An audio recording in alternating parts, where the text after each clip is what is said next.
안녕하세요. 오늘 저는 조금 도발적으로 들릴 수 있는 질문 하나를 들고 나왔습니다. 왜 30층 이상 초고층 아파트에 살면 안 되나입니다.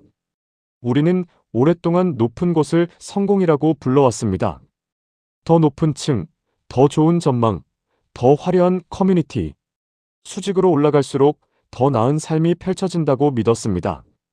그런데 오늘 제가 함께 보고 싶은 것은 그 화려한 전망 뒤에 숨어있는 청구서입니다. 특히 평범한 중산층이 30년 대출로 올라간 그 높은 집에서 월급이 끊기는 퇴직을 맞이했을 때 어떤 일이 벌어지는지를 차근차근 짚어보겠습니다. 미리 말씀드릴 것이 있습니다. 이 영상은 초고층에 사는 분들의 선택을 비난하려는 것이 아닙니다. 다만 높이에 가려 잘 보이지 않던 비용을 함께 확인하고 다음 선택을 더 현명하게 하자는 이야기입니다. 자료 출처는 박숙희와 김광희의 저서 초고층 아파트의 배신 마천루에 올라탄 중산층의 30년 청구서입니다. 이 내용은 한 사람의 이야기를 따라갑니다. 김 씨라고 부르겠습니다. 우리 주변 어디에나 있는 평범한 중산층입니다. 입주 당시 43세의 김 씨는 30년 만기 대출을 받아 한강이 내려다 보이는 35층에 입주했습니다. 수영장과 골프 연습장, 스카이라운지가 갖춰져 있고 1분도 안 걸려 오르내리는 초고속 엘리베이터가 있었습니다. 그는 수직으로 올라가는 것이 곧 성공이라고 믿었습니다. 그리고 25년이 흐릅니다. 이제 68세가 된 김 씨. 월급은 끊겼고 수입은 연금이라는 고정된 틀 안에 갇혔습니다. 관리비와 세금 고지서는 매년 더 무거워지고 엘리베이터 없이는 외출조차 어려운 일상이 시작됩니다. 집을 팔지도 그냥 살지도 못하는 갈림길에 서 있습니다. 김 씨가 무엇을 잘못한 걸까요? 사실 그는 그 시대에 가장 합리적이고 성실한 선택을 했을 뿐입니다. 문제는 그 선택의 진짜 비용이 25년 뒤에야 모습을 드러낸다는 데 있습니다. 그래서 김 씨의 이야기는 곧 우리 모두의 질문입니다. 먼저 짚고 갈 질문이 있습니다. 우리는 왜 그렇게 높이 올라가려 했을까요? 첫째, 층수가 사회적 지위가 되었기 때문입니다. 몇 층 사세요? 라는 질문은 단순한 호기심이 아니라 상대의 위치를 가늠하는 말이 되었습니다. 높은 숫자를 말할 때 어깨가 펴지는 문화 속에 우리는 살고 있습니다. 둘째, 도시가 다시 하늘을 선택했습니다. 강남뿐 아니라 강북에도 초고층이 속속 들어섰고 높이는 도시의 자랑이자 개인의 자랑이 되었습니다. 셋째, 전망의 가격표가 붙었습니다. 한강 조망권 1m를 위해 우리는 막대한 프리미엄을 지불합니다. 전망은 분양가에 그대로 얹히는 상품이 된 것입니다. 그 결과 2010년부터 2024년까지 서울 아파트 가격은 평균 121.8% 올랐습니다. 그런데 여기서부터가 중요합니다. 집값이 올랐다고 해서 그 집에 사는 사람의 삶이 더 부유해진 것은 아닙니다. 오히려 그 반대인 경우가 많았습니다. 왜 그런지 지금부터 보겠습니다. 초고층 아파트의 본질을 한마디로 표현하면 이렇습니다. 구독 취소가 안 되는 아파트. 넷플릭스를 떠올려 보십시오. 매달 일정 금액을 내야 서비스가 유지됩니다. 초고층 아파트도 똑같습니다. 매달 돈을 내야 그 주거가 유지됩니다. 그런데 넷플릭스와 결정적으로 다른 점이 있습니다. 구독을 취소할 수가 없다는 것입니다. 이 구독료는 세 겹으로 이루어져 있습니다. 첫째는 매달 빠져나가는 관리비입니다. 화려한 커뮤니티 시설을 한 번도 쓰지 않아도 모두가 똑같이 부담합니다. 둘째는 장기 수선 충당금입니다. 건물 노후에 대비해 적립하는 돈인데 가장 가파르게 오르고 있습니다. 셋째는 특수설비 유지교체비입니다. 초고속 엘리베이터와 방제 설비를 위한 비용으로 2030년 뒤 한꺼번에 청구되는 시한폭탄과 같습니다. 얼마나 무거울 수 있을까요? 서울 잠실의 한 초고급 주거시설은 큰 평형 한 세대의 월 관리비가 671만 원에 달했습니다. 이건 연봉 1억 원 직장인의 한 달 실수령액보다도 많은 금액입니다. 극단적인 사례이긴 하지만 초고층 고급화 대형화가 진행될수록 관리비가 어떤 속도로 불어나는지를 분명히 보여줍니다. 초고층의 비용은 오를 수도 있는 변수가 아닙니다. 계속 오르는 상수입니다. 지난 10년의 데이터가 이를 보여줍니다. 화면의 막대 그래프를 보십시오. 같은 기간 소비자 물가는 약 20% 올랐습니다. 그런데 아파트 관리비는 40%, 딱 2배 속도로 올랐습니다. 더 놀라운 건 장기 수선 충당금입니다. 서울은 5년 새 46%, 경기도는 무려 50% 넘게 뛰었습니다. 체감되는 숫자로 바꿔보겠습니다. 전용 84제곱미터, 그러니까 흔히 말하는 34평 아파트 기준으로 2015년에 월 17만 원이던 관리비가 2024년에는 24만 원이 되었습니다. 여기서 핵심은 이것입니다. 이 비용은 소득이 줄어드는 은퇴 이후에도 결코 줄지 않습니다. 오히려 건물이 늙어갈수록 더 오릅니다. 수입은 멈추는데 지출은 계속 오르는 이 어긋남이 이 영상의 출발점입니다. 매달 내는 관리비만 문제가 아닙니다. 더 큰 청구서는 따로 있습니다. 바로 2030년 뒤 건물의 핵심 설비들이 한꺼번에 수명을 다할 때 날아오는 교체 비용입니다. 화면의 숫자는 300세대에서 500세대 규모 단지를 기준으로 한 세대당 추정 부담액입니다. 엘리베이터 교체에 약 167만 원, 법으로 의무화된 안전장치 추가 설치에 약 83만 원, 소화펌프, 비상발전기, 제연설비 같은 특수방제설비 교체에 약 360만 원. 다 합치면 세대당 약 610만 원입니다. 문제의 핵심은 이겁니다. 이 610만 원은 한 세대가 25년 동안 적립하는 장기 수선 충당금 총액과 거의 맞먹습니다. 다시 말해 25년을 모은 돈이 설비 교체 한 번으로 거의 다 사라진다는 뜻입니다. 게다가 이 합계에는 외벽 방수와 도색, 배관 교체 비용은 아예 포함조차 되지 않았습니다. 초고속 엘리베이터는 한 대에 1억 원이 넘기도 합니다. 그리고 결정적인 한 가지. 초고층은 사실상 재건축이 불가능합니다. 낡아도 헐고 새로 짓는 선택지가 없다는 뜻입니다. 이쯤에서 하이엔드 푸어라는 말을 소개하겠습니다. 하우스 리치, 캐쉬 푸어, 집은 부자인데 현금은 가난하다는 뜻입니다. 강남의 35층 한강뷰 아파트에 사는 70대 노부부를 상상해 보십시오. 집 시세는 20억 원이 넘습니다. 통계상으로는 분명히 상위 자산가입니다. 그런데 매달 부부가 손에 쥐는 돈은 연금 합산 200만 원 남짓입니다. 여기서 관리비와 건강보험료, 재산세를 빼고 나면 실제 생활에 쓸 돈은 얼마 남지 않습니다. 왜 이런 일이 벌어질까요? 우리나라 고령가구 자산의 75% 이상이 부동산, 즉 실물 자산입니다. 당장 쓸 수 있는 금융자산은 16%에 불과합니다. 65세 이상의 76%가 자기 집을 갖고 있지만 그 절반 이상이 현금이 부족해 노후 생활에 어려움을 느낀다고 답했습니다. 핵심은 자산이 잠겨 있다는 데 있습니다. 20억짜리 아파트는 분명 20억의 가치가 있지만 그 집을 팔지 않는 한 단 한 푼도 쓸 수 없습니다. 자산은 많은데 선택권은 점점 줄어드는 역설. 이것이 하이엔드 푸어의 실체입니다. 이제 오늘 영상의 전환점입니다. 퇴직입니다.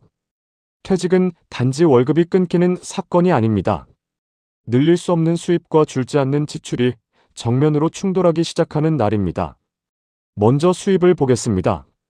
2025년 기준 국민연금 월평균 수령액은 약 67만 원입니다. 20년 이상 꾸준히 납부한 분도 월 평균 110만 원 수준입니다. 기초연금까지 합쳐도 은퇴 가구의 공적연금은 대체로 월 100만 원에서 150만 원 사이입니다. 직장에 다닐 땐 승진이나 이직, 부업으로 수입을 늘릴 수 있었지만 은퇴 후에는 그 길이 사라집니다. 수입이 고정된 것입니다. 반대로 지출은 어떨까요? 은퇴했다고 해서 관리비가, 건강보험료가, 재산세가 줄어들지 않습니다.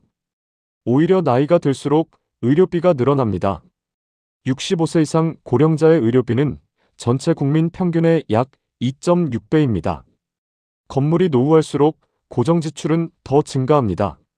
수입은 정해졌는데 지출은 매년 오르는 구조. 저는 이것을 고정의 덫이라고 부르겠습니다. 이 덫에 걸린 은퇴자에게 무엇이 무너지기 시작하는지를 보겠습니다. 퇴직 후 가장 먼저 무너지는 것은 통장 잔고가 아닙니다. 통제감입니다. 이것은 내 삶에서 일어나는 일을 내가 결정하고 관리할 수 있다는 믿음입니다. 이게 왜 중요한지 보여주는 유명한 연구가 있습니다. 1976년 심리학자 랭어와 로디는 한 요양원에서 실험을 했습니다. 한 그룹의 노인들에게는 화분관리, 영화시간 선택 같은 사소한 결정권을 주었고, 다른 그룹에게는 직원이 모든 것을 대신 처리해 주었습니다. 18개월 뒤 결정권을 가졌던 그룹의 사망률이 유의미하게 낮았습니다. 이 연구의 메시지는 분명합니다. 노인에게 통제감은 단순한 심리적 위안이 아니라 생존과 직결되는 자원이라는 것입니다. 그렇다면 초고층은 이 통제감을 어떻게 갉아먹을까요? 세 겹의 불안을 만듭니다. 첫째, 일상적 불안. 매달 빠져나가는 관리비가 일상 소비를 위축시킵니다. 둘째, 중기적 불안. 35년 주기로 오르는 장기 수선 충당금이 예고 없이 가계를 압박합니다. 셋째, 장기적 불안. 2030년 뒤에 대규모 교체 비용과 재건축 불가가 자산 가치 자체를 흔듭니다. 여기서 강조하고 싶은 것은 이 불안이 그 사람의 성격이 예민해서가 아니라는 점입니다. 초고층이라는 주거 구조 자체가 불안을 만들어내는 시스템입니다. 통제감의 상실은 마음에만 머물지 않습니다.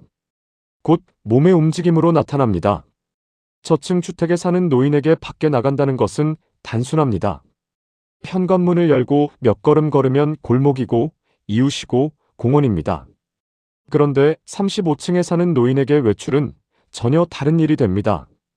화면을 보십시오. 현관문, 폐쇄된 복도, 2분에서 5분까지 기다리는 엘리베이터, 로비, 단지 보행로, 그리고 단지 출입구.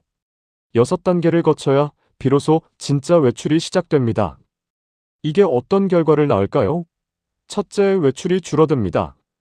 잠깐 바람 쐬러 나가는데도 왕복 10분 이상이 걸리니 결국 꼭 필요한 외출만 하게 됩니다. 둘째, 고립에 갇힙니다. 엘리베이터가 고장나거나 점검에 들어가면 무릎이 약해진 70대에게 35층 계단은 사실상 불가능합니다. 말 그대로 하늘에 갇히는 겁니다. 셋째, 관계가 끊깁니다. 수직 동선에는 우연한 만남이 없습니다.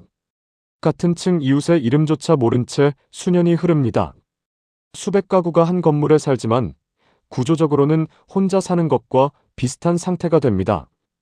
물리적으로는 밀집해 있는데 심리적으로는 고립되는 것. 이것이 초고층이 만드는 독특한 역설입니다. 심리적 위축과 물리적 고립은 결국 노인의 몸에 흔적을 남깁니다. 연구들이 가리키는 방향은 놀랍도록 일관됩니다. 첫째, 혼자 사는 노인의 우울 증상 비율은 16.1%로 부부 가구의 7.8%보다 2배 이상 높습니다. 초고층의 수직 동선은 같은 건물 안에서도 독거에 가까운 고립을 만들어냅니다. 둘째, 가족과 친구, 이웃 모두에게서 고립된 노인은 그렇지 않은 노인보다 우울할 가능성이 약 3.9배 높았습니다. 가깝게 지내는 사람이 한 명 줄어들 때마다 우울 위험은 통계적으로 유의미하게 올라갔습니다. 셋째, 고층 거주를 다룬 연구들을 종합한 분석에서 거주자의 어려움으로 심리적 문제가 58%, 사회적 고립이 35%로 보고되었습니다. 그리고 자연의 박탈이 있습니다. 35층에서는 나무가 보이긴 합니다. 하지만 만질 수는 없습니다. 흙을 밟고 풀냄새를 맡고 나뭇잎을 만지는 다감각적 접촉이야말로 심신 회복의 핵심인데, 고층 거주는 그 일상적 회복의 기회를 구조적으로 차단합니다. 전망이 넓어진 만큼 삶의 뿌리는 오히려 얕아진 것입니다. 지금까지 본 세 가지 붕괴, 통제감의 상실, 이동성의 감소, 건강의 악화는 따로따로 작동하지 않습니다. 서로를 강화하면서 하나의 악순환을 이룹니다. 화면의 흐름을 따라가 보겠습니다. 경제적 불안이 외출을 줄이고, 외출이 줄면 관계와 자연이 단절되고, 단절은 우울과 무력감을 낳고, 무력감은 다시 외출을 더 줄입니다. 그리고 바퀴는 처음으로 돌아가 다시 돕니다. 강조하고 싶은 것은 이겁니다. 이 악순환은 그 사람의 의지가 약해서 성격이 어두워서 생기는 것이 아닙니다. 바퀴의 출발점에 경제적 불안을 놓아두는 것, 그것이 바로 초고층이라는 주거 구조의 역할입니다. 구조가 만든 문제는 개인의 노력만으로는 멈추기 어렵습니다. 악순환이 정말 무서운 이유는 따로 있습니다. 그것을 끊고 나갈 출구마저 막혀 있다는 점입니다. 첫 번째 출구, 재건축. 보통 아파트가 낡으면 우리는 재건축을 떠올립니다. 그런데 초고층은 이미 용적률을 최대로 써버린 건물입니다. 더 높이 올릴 여지가 없으니 재건축으로 얻을 추가 이익도 없습니다. 전문가들은 10층 이상 아파트의 재건축은 사실상 어렵다고 말합니다. 30년에서 50년 뒤 관리비만 비싼 낡은 건물로 남을 위험이 있다는 뜻입니다. 두 번째 출구, 이사. 그렇다면 그냥 작은 집으로 옮기면 되지 않냐고 물으실 수 있습니다. 그런데 여기엔 강력한 심리적 장벽이 있습니다. 사람은 같은 크기의 이익보다 손실에 약 2배 더 민감하게 반응합니다. 35층 한강뷰에서 일반 아파트로 옮기는 것은 객관적으로는 합리적이어도 당사자에게는 사회적 지위의 하락으로 인식됩니다. 그래서 경제적으로는 이사가 필요하다는 걸 알면서도 심리적으로는 그 집에 붙잡혀 있게 됩니다. 결국 초고층 은퇴자는 이중의 포위 상태에 놓입니다. 한쪽에서는 비용 압박이, 다른 한쪽에서는 자산을 현금화할 수 없는 제약이 동시에 조여오는 것입니다. 그렇다면 어떻게 해야 할까요? 이 영상의 목적은 겁주기가 아니라 더 나은 선택을 돕는 것이라고 말씀드렸습니다. 세 가지 방향을 제안합니다. 첫째, 높이보다 토지 지분을 보십시오. 같은 위치, 같은 가격이라면 몇 층이냐보다 내가 깔고 있는 땅의 지분이 얼마냐가 더 중요합니다. 빌라나 저층 주택은 권리만이 아니라 실질적인 땅을 사는 선택입니다. 건물은 반드시 낡지만 땅은 남습니다. 둘째, 70대의 나를 기준으로 집을 고르십시오. 지금의 내가 아니라 무릎이 아프고 걸음이 느려진 70대의 내가 움직일 동선으로 집을 보십시오. 평면 이동이 쉬운지, 층이 낮은지, 자연과 가까운지가 노후의 자유를 결정합니다. 셋째, 평생 주거비용을 계산에 넣으십시오. 집값은 총비용이 아닙니다. 40년간 낼 관리비와 교체 분담금까지 더한 진짜 가격을 따져보면 같은 집도 전혀 다르게 보입니다. 내려오는 것은 포기가 아닙니다. 성공의 사다리에서 미끄러지는 것이 아니라 방향을 바꾸는 것입니다. 높이가 아니라 깊이입니다. 오늘 보여드린 숫자와 전망은 시간이 지나면 달라질 수 있습니다. 그러나 변하지 않는 질문이 있습니다. 집을 고를 때 또는 지금 사는 집을 돌아볼 때 스스로에게 던져야 할 세 가지 질문입니다. 질문 하나, 비용. 70대의 내가 이 집에서 홀로 늙어갈 때 매달 찾아오는 고지서 앞에서 편안할 수 있는가? 질문 둘, 몸. 무릎이 아프고 걸음이 느려진 어느 날 이 집의 구조가 나를 가두는 것이 아니라 품어줄 수 있는가? 질문 셋, 관계. 이웃의 얼굴을 알고 문 앞에서 인사를 나누며 외롭지 않게 나이 들어갈 수 있는 곳인가? 지금 당장 답이 나오지 않아도 괜찮습니다.